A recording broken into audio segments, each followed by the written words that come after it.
Upo chikono ayo azo yakaexposa manje the ruling party ZANU-PF aiwa nemakoti nemajudges achiti they are delaying aiwa mabail ruling evakomana ava noda kuti hapana kana mhosva yavari kuvasungira, vari kungonyora aiwa marekodzi enhema vongochengeta vachingodhileya mabails avo noda kuti hapana zvinhu zviri physical zvoti vanganobata vachiti iyi ndo crime yakomitwa nemunhu.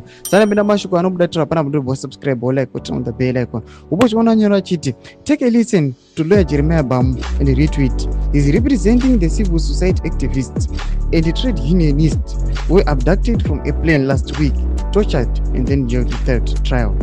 The state is playing games by delaying the bail application because they have no case. All the charges are based on lies.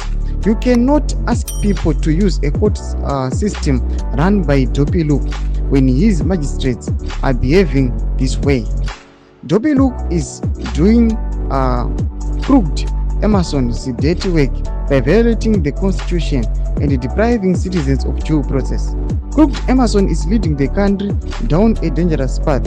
When people have no recourse to a professional court system, they are forced to take drastic measures to free themselves. Ndomasho vari kuda pana pachiti aiwa this guy is mhosva dzavo dziri kungodhileya vanoda kuti vari kuda just kungovachengeta muzungwa chete kuti vangobviswa vabvise mathreats avo, but tikanesasa paground vanhu havana kana mhosva.